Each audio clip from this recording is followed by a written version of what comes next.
Welcome to my garden. Unexpected love was found. You're the rose in a garden,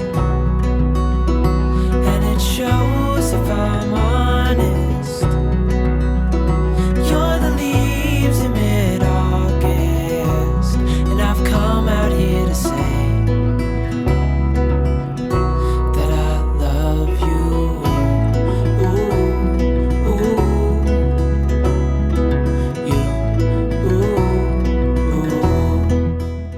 If you're new here, my name is Lynette, and this is 13 Moons Homestead.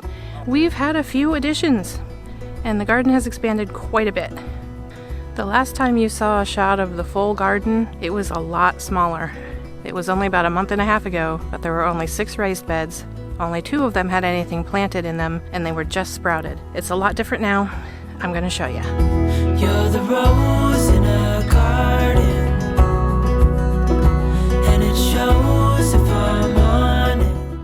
So we started here with 6 raised beds that were 3 foot by 8 foot and about 18 inches tall.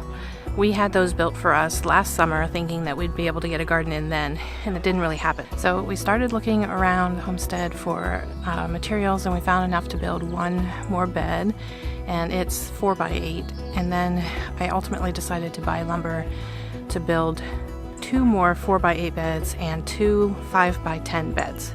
So we now have a total of 11 raised beds. In a previous video you saw me plant this bed behind me here. This is one of the 5 foot by 10 foot beds that I planted full of potatoes and some onion sets.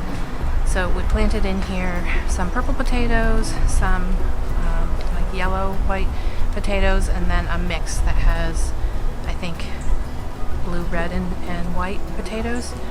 And then we just filled in this front end here where there was some space left over with onion sets, and they're mostly red onion and a little bit of white onions. So now you can see behind me most of the potato plants have sprouted, and pretty much all of the onions have sprouted too. This bed behind me here, you'll see, is not filled yet with soil.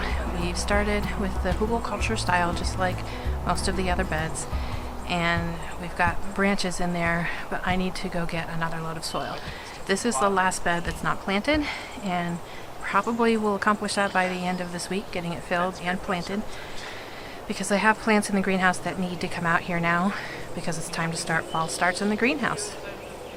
So this bed behind me here was one of the first beds that I planted, the earliest ones, and the last time you saw them they only had some sprouted plants that were itty bitty still.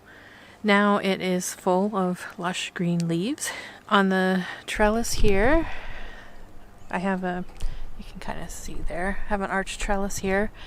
I have purple peas and some green peas, I don't remember what varieties, training up here, and then the rest of this whole side, this whole end of the bed is a variety of beans. I know I have Donna's Blue, and I have cave beans, and I have dragon's tongue beans.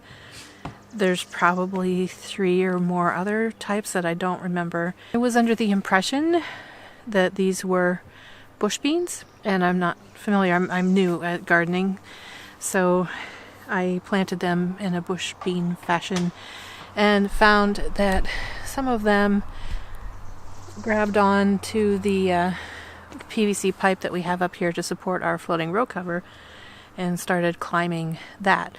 And the ones that can't reach have they're intertwined and holding on to each other, tying themselves in knots in here.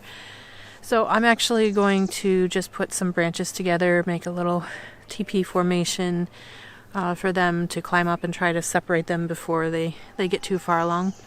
The other end has mostly a variety of greens that I've planted. I think there's some arugula, a corn salad mix, and like a gourmet lettuce blend or something. Those ones have been planted recently because I've been succession planting a variety of different greens so that we can have greens always. And they're doing well. They're younger and just kind of getting started. And in the middle we have some mixed beets. So some will be yellow and some red, and they have a little while left on them to go yet, but the greens, the part above the ground, is looking fantastic. On this edge here where I have the arch trellis, we plan on putting trellising all the way down all those beds, and I had planned on doing arch trellising all the way down those beds, but getting this one in place proved to be complicated, to say the least. I got 8-foot panels and was trying to attach them together because I didn't have a way to transport 16-foot panels, and I couldn't find any place that would deliver them. That was a little complicated. They are stronger than I thought, which meant I couldn't do it by myself. And also I did not realize that they are 50 inches wide, not 48. I have to get clever about how to fit them on 8-foot long beds without sticking out at the end. I think I can still get an arch. It'll be a little different.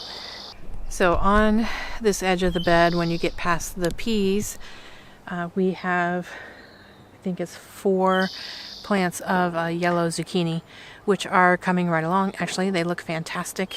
It probably will be one of the earlier harvests that we get besides greens, and radishes.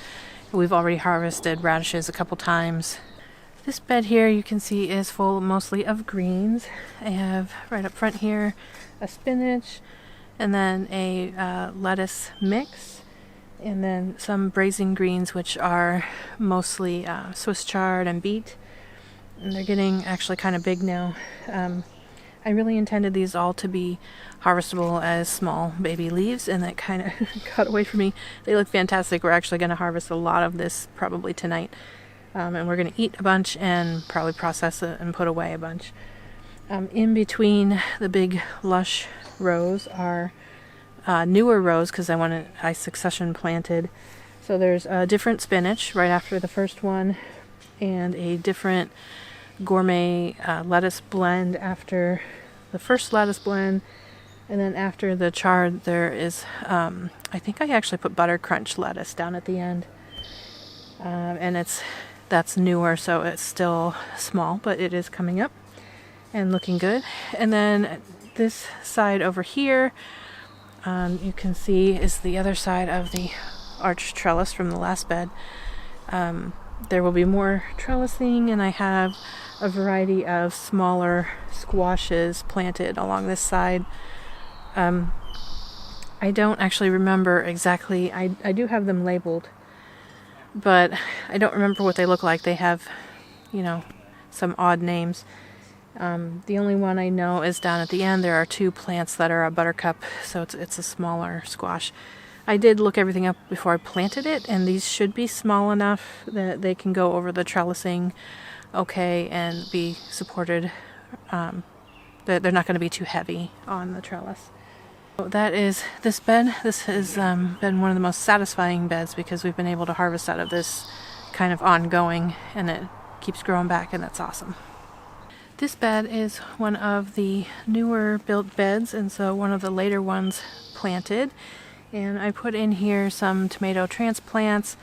Up front here, I have 2 on this side and 2 back here on the other side of Roma tomatoes. These are actually starts that I bought. I didn't start the Romas myself, and they're looking pretty good. I was a little worried about this little plant in front for a while. It had some transplant shock, and I wasn't sure it was going to recover, but it actually looks really good now. Down the middle, I have up here on this end storage onions, and then down at the other end bunching onions. There are 2 spots left on each side for more tomato plants. This bed behind me has carrots up here at this end that are, I believe we planted rainbow carrots, so they should be a variety of different colors. They have a ways to go yet, but they're looking really good. Down at the other end, we have Romanesco, that kind of alien-looking broccoli. I don't know if the Romanesco, and it's also going to be true for the broccoli and cauliflower and cabbage, I don't know if I planted them early enough for them to actually come to fruition, but if they don't, I know on a lot of them I can still use the leaves, and I'm going to do another round for fall crop. We'll be starting those seeds shortly here.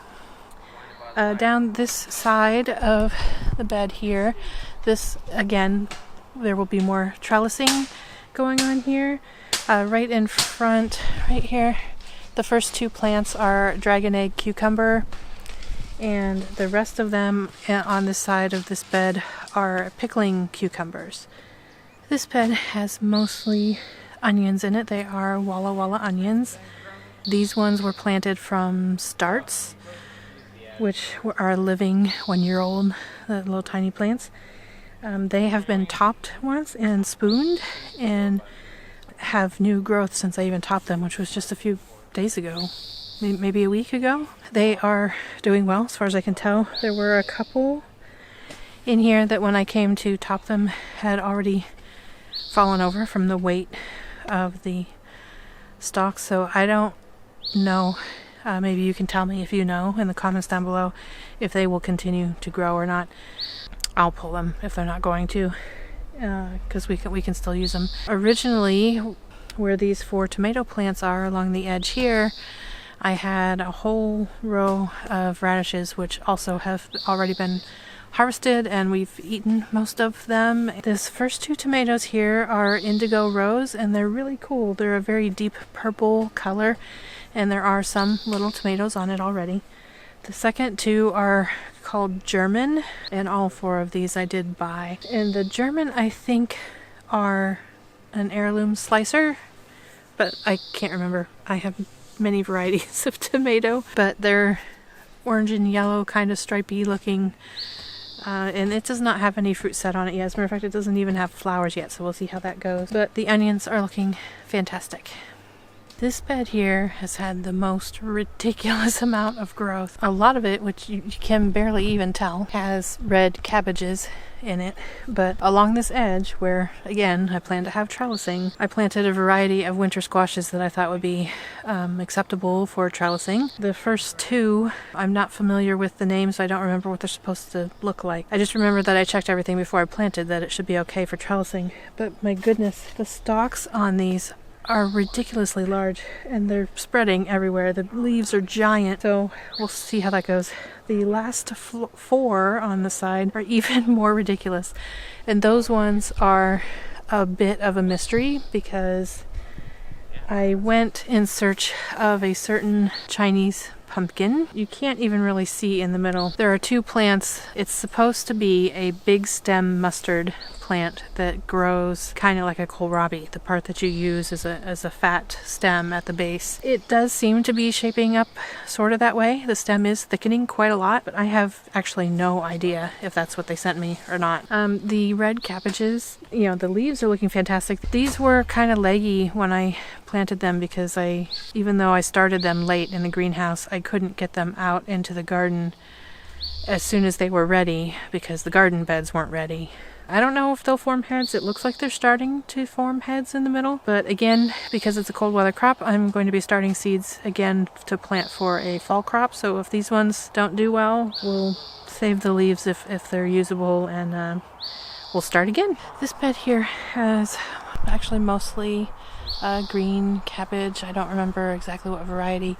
And then all along the edge that will be trellised there's a couple of cucumbers, and then there's some, I think it's a green striped squash. It must be a summer squash of some sort, and they're looking all really well. The green cabbage has the same problem as the red cabbage. They were a little leggy when I planted them, and I planted them late, so I don't know if they will actually get a head on them or not, but it looks like some of them are heading that direction.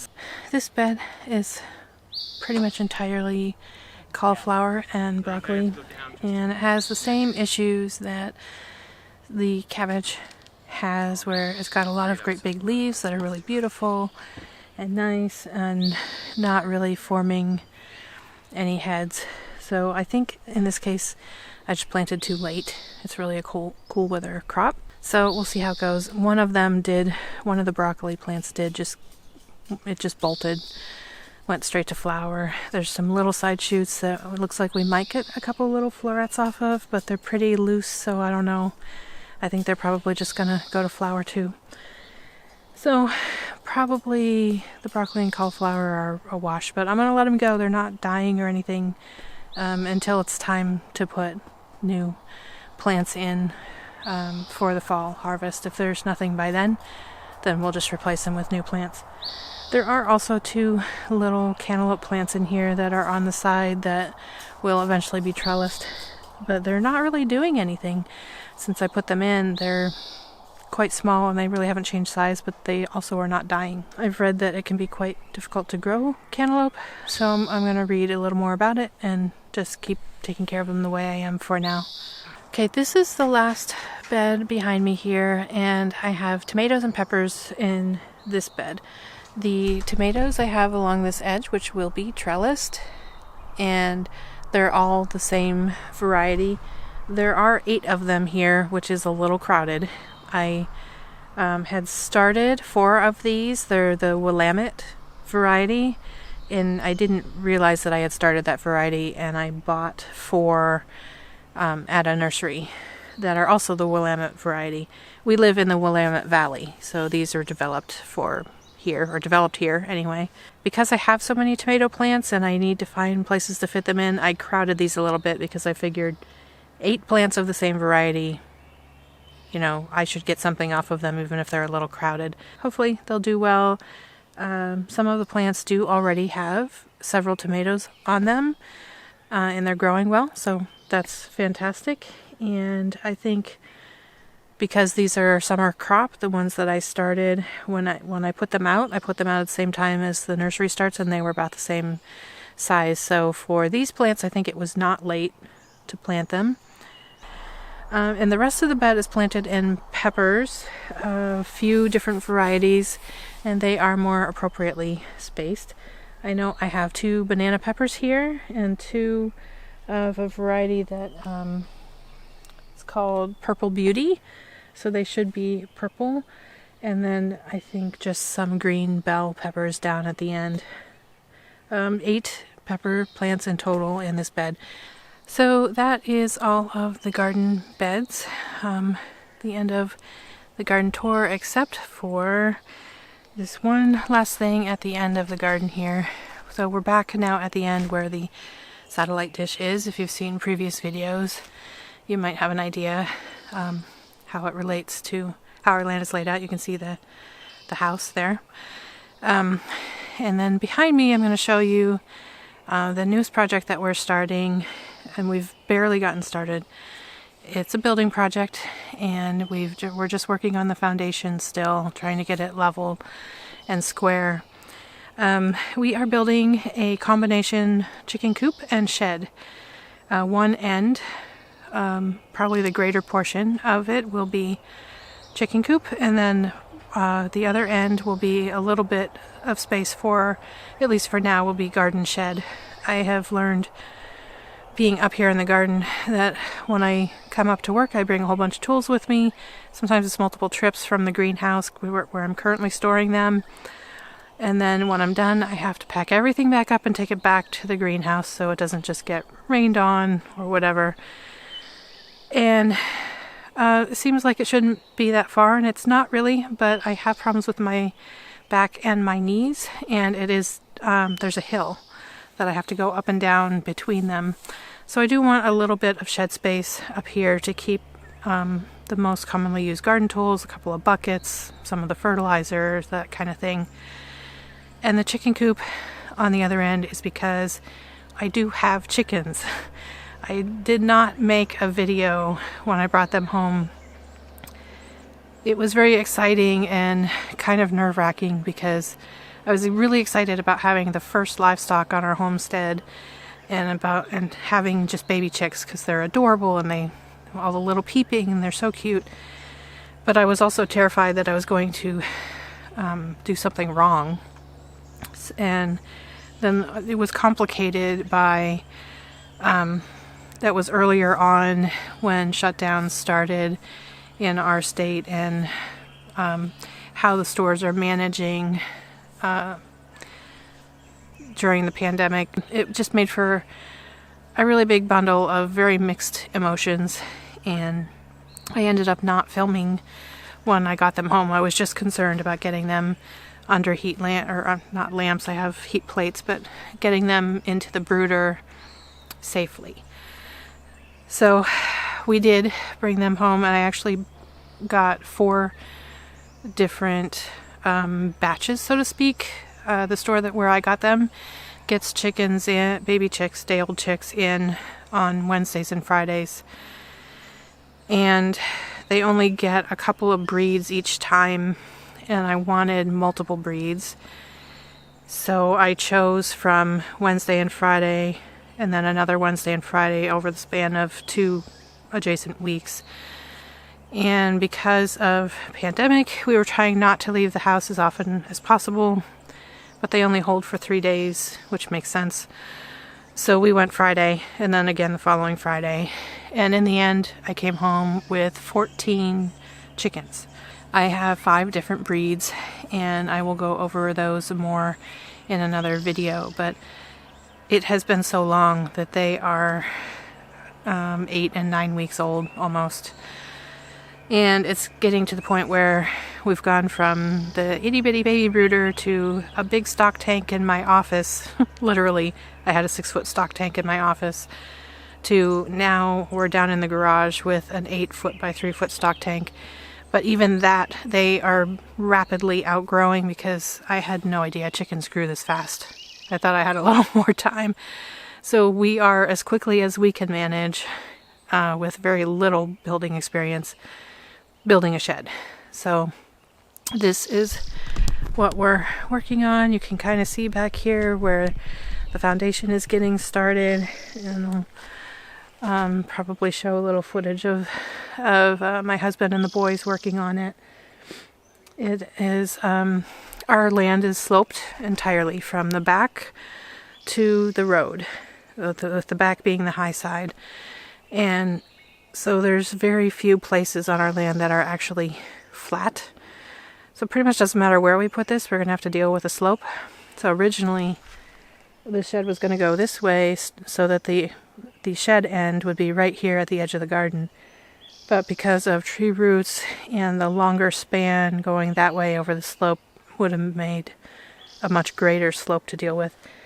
So we've turned it sideways, and the opening end of the shed will be over here, which probably doesn't look like much to you on camera, but there is a driveway that goes along the side of our property down to the actual driveway.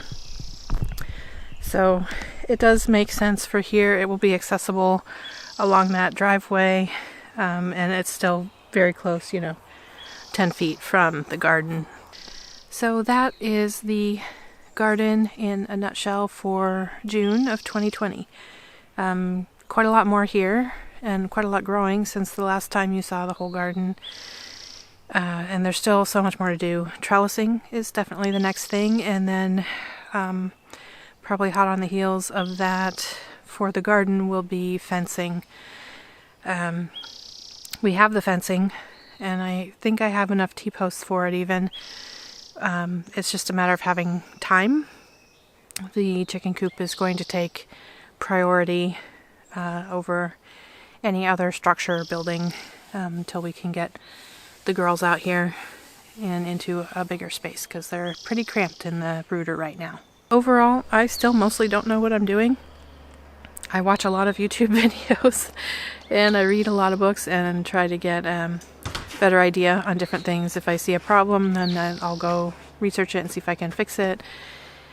And whenever I'm doing something new, like repotting or planting out or direct seeding or anything, then I try to learn a little bit about it before I do it. But I'm pretty happy with this as my first full-size garden. It's clear that I will definitely get some harvest out of it. I don't know how well the whole thing will do, and there's already things I know for sure I will do differently next year. But I am thoroughly enjoying the learning process of getting the garden in and taking care of it. I love being out in the garden and in the greenhouse. Like, totally my favorite places to be. I don't mind doing the work, other than it does hurt my back and my knees and I have to pace myself, but I still enjoy doing it and I want to do it. So it's been great so far. This year is one grand experiment, and so far I'm pretty happy with it. Blessed be, friends. That's all I've got for you today. We'll see you on the next video.